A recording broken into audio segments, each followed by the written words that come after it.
नमस्कार। Justice for Nirbhaya में आप सबों का स्वागत है। चलिए, जस्टिस फॉर निर्भया की इस रिपोर्ट की शुरुआत से पहले आपने निर्भया के पिता की बात सुनी होगी। वो अब कह रहे हैं कि हमने सीबीआई जांच की मांग कहां की, और यही उनका झूठ है। और बार बार झूठ बोलने की प्रवृत्ति कहीं न कहीं इस पूरे अनुसंधान को प्रभावित कर दिया है। इससे पहले अगर हम बात करें कि इनके परिजनों की लगातार अगर झूठ पर झूठ की अगर हम बात करें, उन झूठों को भी हम चलाएंगे। शुरुआती दौर में इन्होंने कहा कि दवा का तार जहानाबाद से जोड़कर पुलिस इस अनुसंधान को भटकाना चाह रही है। कोई जहानाबाद से ये दवा का कोई रिश्ता नहीं है। ये दवा पटना जबरन पुलिस जो है उसके कमरे में रख दिया है। और जब पुलिस उस दुकान पर पहुंच गई जिस दुकान से यह दवा की बिक्री हुई थी, और अंततः जब दवा दुकानदार ने यह कह दिया कि भाई उनके पिताजी ने ये दवा ले गए हैं, तब वो स्वीकार करते हैं कि हाँ सही बात है, दवा हमने खरीदा था और वो दवा गलती से बेटी के साथ चला गया। इस वजह से विलंब हुआ, मतलब एक बड़ा झूठ शुरुआती दौर में ही दवा को लेकर।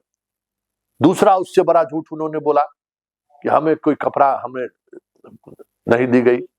डीजीपी का ये पत्र देखिए, इस पत्र में भी उन्होंने उसकी चर्चा की है कि हमें कोई अस्पताल की तरफ से कपड़ा नहीं दिया गया है। तो फिर ऐसे में सवाल उठना लाजमी है कि आखिर जिस कपड़ा में स्पर्म मिला वो कपड़ा कहां से आया। सवाल है ना, वो कपड़ा कहां से आ गया। तो ये एक और बड़ा झूठ, जिस झूठ की वजह से अनुसंधान प्रभावित हुआ और माँ पिताजी का भी ब्लड लेना पड़ा पुलिस को, क्योंकि जो कपड़ा उन्होंने दिया वो कपड़ा बाद में लाकर उन्होंने पुलिस को अनुसंधानों को दिया, लगातार पुलिस द्वारा मांगे जाने के बावजूद भी। एक और बड़ा झूठ सामने आया। लेकिन आज उन्होंने तो झूठ की पूरी पराकाष्ठा ही तोड़ दी। कल डीजीपी के आवास पर जो हंगामा हुआ था, उस हंगामे में चीख चीख कर पीड़िता की मां बोल रही थी कि सीबीआई का जांच होनी चाहिए, और आज पीड़िता के पिता कह रहे हैं हम सीबीआई की जांच की मांग कहां कर रहे थे। तो जरा उस सीक्वेंस में उन सबों का बयान जरा सुन लीजिए, तब फिर हम बताएंगे कि इस झूठ की वजह से पुलिस को कितनी परेशानियों का सामना करना पड़ा। धमकाने की कोशिश किया गया और कहा गया कि मामले को सीबीआई को दे रहे हैं। 2 साल, 2.5 साल, 3 साल तक आप टहलिएगा, दिल्ली जाइएगा। हमने कहा कि हमने सीबीआई की जांच की मांग कभी की ही नहीं। आप जो कह रहे हैं, आप सुबह के मुखिया पुलिस प्रमुख हैं, आपकी जो मंशा है वो करें। हम तो आपसे न्याय मांगने के लिए आए हैं, लेकिन न्याय मुझे नहीं मिला। सीबीआई पे आप पे भरोसा नहीं? जी ना, कोई भरोसा नहीं। किस पे भरोसा है? सिर्फ न्यायालय पर। सिर्फ न्यायालय, सरकार पे? जी ना। डायरी में लिखती थी। अरे अपना फैमिली के सबको डायरी में लिखता है। ये ना है कि वो हत्या, ठीक है हम कहते हैं कि हत्या हो गया, बाकी पुलिस कहना क्या चाह रही है? वो कह रही है कि कोई सुसाइड हुआ है, अथी नहीं हुआ है, रेप नहीं हुआ है। रेप नहीं, डॉक्टर झूठ बोल रहा है। लौटने क्रम में हम दवा खरीदे और जब यहाँ से जा रही थी तो एंटीबायोटिक, जनरल एंटीबायोटिक होता है, सर्दी खांसी बुखार का, तो उसको हम दिए और उसी में भूल बस दवा चला गया। उसका नाम है प्रोलोटेम और इमेट्रॉन प्लस। आप उसको सर्च करिए मोबाइल पर, अभी हट का दवा है, ना कि नींद के लिए। और कभी कभी जब ज्यादा परेशानी होती थी तो कभी हम। तो आपने सुना, आपने देखा कि किस तरीके से ये चीजें सामने आई। मतलब लगातार डे फर्स्ट से अब डायरी की बात आपने सुना ना कि क्या कह रहे, डायरी कहाँ आ गया, डायरी कैसे पत्रकार हमने चलाया था ना कि डायरी मिली। अरे आज के तारीख में कोई डायरी लिखता है? झूठ पर झूठ बोले जा रहा है, कहां से डायरी आ गया।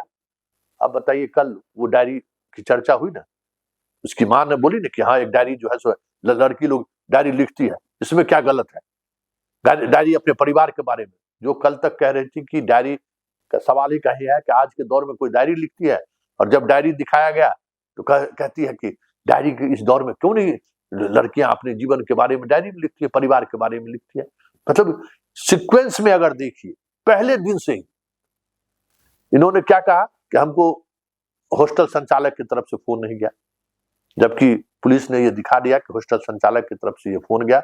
और हॉस्टल संचालक ने किस तरीके से फोन किया, फोन नहीं उठाने के बाद किस गार्जियन को फोन किया, और वो गार्जियन जब फोन लेके गए, जब उनको बताया गया कि आपकी बेटी बीमार है, तो उनकी क्या प्रतिक्रिया थी, उनके चेहरे पर, उनके भाव से आप समझ सकते हैं। कोई मतलब लगा कि कोई घटना ही नहीं है, एकदम लगता है जैसे सामान्य सी चर्चा है। और उस समय में डिनाई कर दिए कि नहीं हमें कोई है।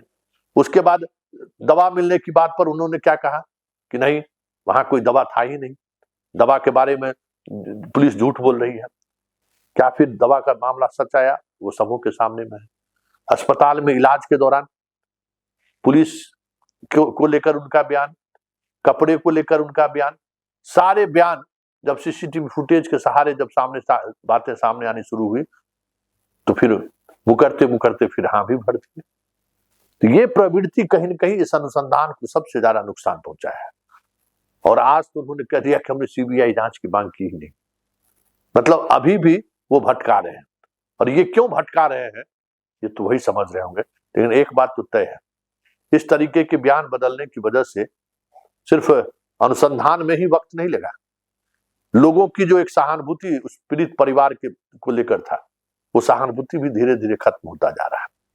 और एक दौर ऐसा आएगा कि भाई लोग इस तरीके के अभिभावक के लिए खड़े नहीं हो पाएंगे, क्योंकि ये यही प्रवृत्ति है जो प्रवृत्ति कहीं न कहीं नुकसान पहुंचाया इस अनुसंधान को, और आखिरकार सीबीआई को भेजने पर मजबूर हुआ। बताइए, एक से एक 24 तारीख को वो डीजीपी को लिख कर देते हैं कि हमें अस्पताल की तरफ से कोई कपड़ा नहीं मिला है, और कपड़ा जानबूझकर जो है सो ये कपड़ा पुलिस गायब करवा दिया है, अस्पताल प्रबंधक गायब करा दिया है ताकि इनको जो है मिले ही नहीं। अब बताइए, 25 तारीख को उस पर रिपोर्ट आ जाता है। तो कई लेवल पर इसने बात छुपाने की कोशिश किया है। और अभी भी अब तो सीबीआई जांच है, अभी भी परिजन अगर पुलिस को सहयोग करती तो सभी अभियुक्त पकड़े जा सकते थे।